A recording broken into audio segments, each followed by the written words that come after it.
Hi అండి, welcome to my channel Chintu owner vlogs. ఈరోజైతే మన వీడియోలో నేను కేక్ చేశానండి, రవ్వ కేక్ చేశానండి. చాలా స్పంజీగా, చాలా టేస్టీగా వచ్చింది. వీడియోని ఫస్ట్ నుంచి లాస్ట్ వరకు స్కిప్ చేయకుండా చూసేయండి. ఎలా చేసామో చూసేద్దాం. ముందుగా అయితే నేను బొంబాయి రవ్వ తీసుకున్నానండి. 1.5 కప్పు వరకు తీసుకున్నాను. మిక్సీ జార్లో వేసుకొని కొంచెం పొడిగా పట్టేసుకోవాలి, మెత్తగా పట్టేసుకోవాలి. పట్టేసుకున్న తర్వాత ఒక బౌల్లోకి తీసేసుకోండి. చూడండి, ఇలా మెత్తగా రావాలండి రవ్వ. అలా వస్తే చాలా బాగుంటుంది కేక్ అనేది. తర్వాత 1 కప్పు వరకు షుగర్ తీసుకున్నాను. అది కూడా మిక్సీలో పట్టేసుకొని పొడిలాగా చేసుకోవాలి. పంచదార పొడి వేసుకుంటే త్వరగా కరిగిపోతుంది కదండి. పంచదార వేసుకోవచ్చు, కానీ కొంచెం కరగటానికి టైం పడుతుంది కాబట్టి బాగా కలపాలి. పంచదార పొడి అయితే త్వరగా కరిగిపోతుంది కాబట్టి ఇలా పట్టుకోవాలండి. చాలా మెత్తగా వచ్చేస్తుంది. తర్వాత ఒక 1/2 కప్ వరకు పెరుగు వేసుకోవాలి. తర్వాత ఇక 3 టేబుల్ స్పూన్ వరకు మైదా వేసుకోవాలండి. మైదా వేసుకోవటం వల్ల మెత్తగా వస్తుంది కేక్ అనేది. తర్వాత ఒక 1/2 కప్ వరకు ఆయిల్ వేసుకోవాలి. ఆయిల్ అనేది పామ్ ఆయిల్ కాదు, శనగ నూనె కాకుండా రిఫైన్డ్ సన్ఫ్లవర్ ఆయిల్ వేసుకోవాలండి. తర్వాత 1 కప్ వరకు పాలు వేసుకోవాలి. వేసుకున్న తర్వాత ఇలా మొత్తం ఉండలు లేకుండా చక్కగా కలుపుకోవాలండి. విస్కర్తో కానీ లేదంటే గంటతో కూడా అలా కలిపేసుకోవచ్చు. చక్కగా మెత్తగా అదంతా కూడా కలిసిపోయేలాగా బాగా కలుపుకోవాలండి. ఎక్కడ ఉండలుగా ఉన్నా కూడా కేక్ మంచిగా రాదు. సో ఇలా కలుపుకున్న తర్వాత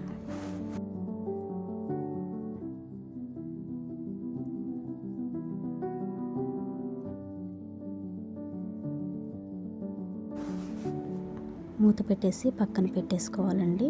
ఇప్పుడు మనం కేక్ తయారు చేయడానికి ఆ ట్రే చూసుకుందాము. ట్రే ఉంటే ట్రే చేసేయచ్చు, లేదంటే ఒక గిన్నె ఇలా అడుగు సమానంగా ఉన్నటువంటి ఒక గిన్నె తీసుకోవాలి. తీసుకున్న తర్వాత మనం దాంట్లో కొంచెం ఆయిల్ వేసేసుకొని స్ప్రెడ్ చేసుకోవాలి. మొత్తం కూడా కేక్ అంటుకుపోకుండా ఉండాలి కదండి. సో ఆయిల్ అంతా కూడా అలా వేసేసుకోవాలి, స్ప్రెడ్ చేసుకోవాలి. మొత్తం కూడా వేసుకున్న తర్వాత కొంచెం మైదా పిండి వేసుకొని అలా కోటింగ్ వేసుకోవాలండి. బ్యాటర్ అంతా కూడా అంటుకుపోకుండా ఉండాలి కదా. సో అలా వేసుకొని చూడండి, ఇలా వీడియోలో చూపిస్తున్న విధంగా స్ప్రెడ్ చేసుకుంటూ మైదా పిండి అంతా వేసేసుకోవాలి. ఇలా వీడియోలో చూపించిన విధంగా మొత్తం ఇలా కోట్ చేసేసుకోవాలండి. చేసుకున్న తర్వాత మనం కలిపి పెట్టుకున్నాం కదా బ్యాటర్, దాన్ని తీసుకుని ఒక్కసారి కలిపేసుకోవాలి. మొత్తం కూడా థిక్గా అనిపిస్తే కొంచెం ఒక 2 టేబుల్ స్పూన్ వరకు పాలు వేసుకొని తిప్పేసుకోవాలండి ఆ బ్యాటర్లోకి. ఇప్పుడు ఒక 1/2 టీ స్పూన్ వరకు బేకింగ్ సోడా, 1 టీ స్పూన్ వరకు బేకింగ్ సాల్ట్ వేసుకోవాలండి. బేకింగ్ సోడా లేకపోతే బేకింగ్ సాల్ట్ని 2 స్పూన్స్ వరకు వేసుకోవచ్చు. ఇందులోనే కొంచెం సాల్ట్ వేసేసుకోవాలండి. సాల్ట్ వేసుకున్న తర్వాత మొత్తం కూడా కలిపేసుకోవాలి. ఇలా కలుపుకున్న తర్వాత యాలకుల పొడి వేసుకోవాలండి. వెనిలా ఎసెన్స్ ఉన్న వాళ్ళు అది వేసుకోవచ్చు. ఒకవేళ అది లేదు అనుకుంటే యాలకుల పొడి వేసుకోవచ్చు.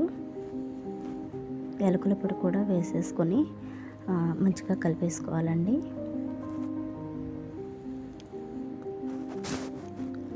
చూడండి, ఇలా కలిపేసుకోవాలి. మనకి కన్సిస్టెన్సీ విధంగా వీడియోలో చూపించే విధంగా వచ్చేలాగా కలిపేసుకుంటే కేక్ అయితే చాలా బాగా వస్తుందండి. చూసారు కదండి, కన్సిస్టెన్సీ ఇలా ఉండాలి.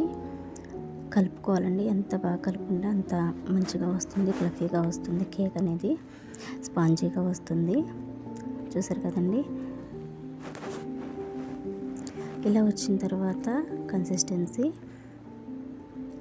ఈ బ్యాటర్ మొత్తాన్ని కూడా మనం మైదా కోట్ చేసి పెట్టుకున్నాం కదా, ఆ గిన్నెలోకి మిడిల్లోనే పోసేసుకోవాలండి. అలా పోసుకున్న తర్వాత అలా మళ్ళీ తిప్పకుండా పోయకుండా అలా మిడిల్లో పోసుకోవాలి. మొత్తం వేసుకున్న తర్వాత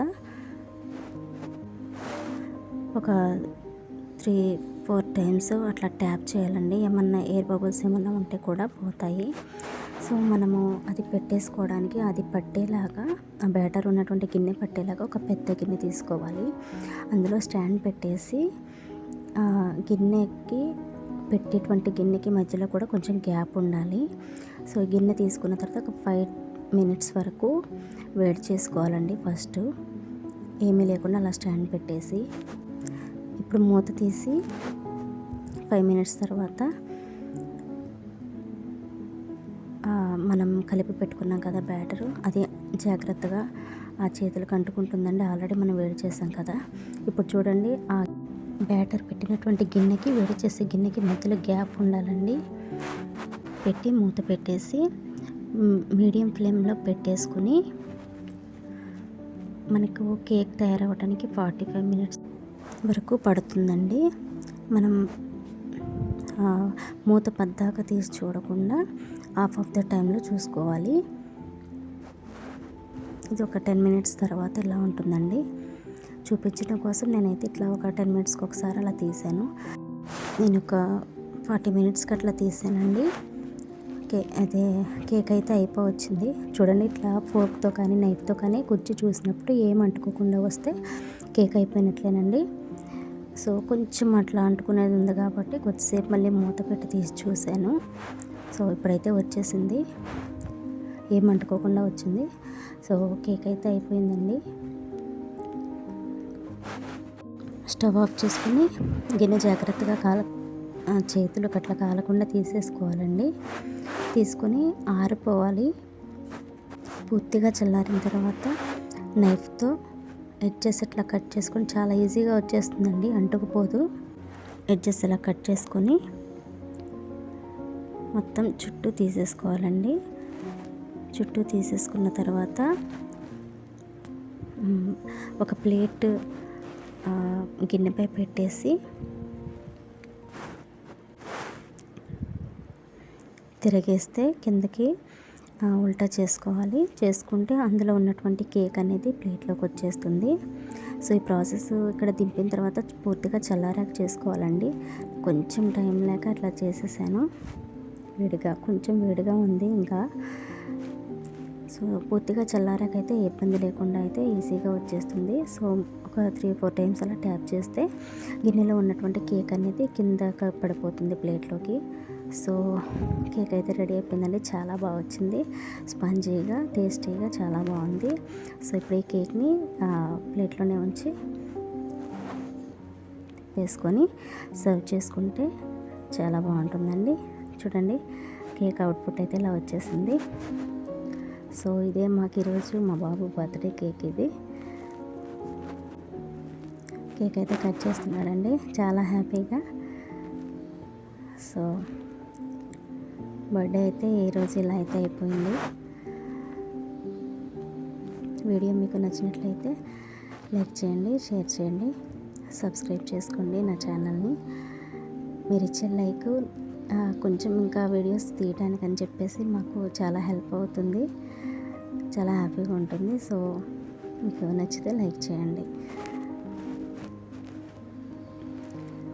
థ్యాంక్స్ ఫర్ వాచింగ్.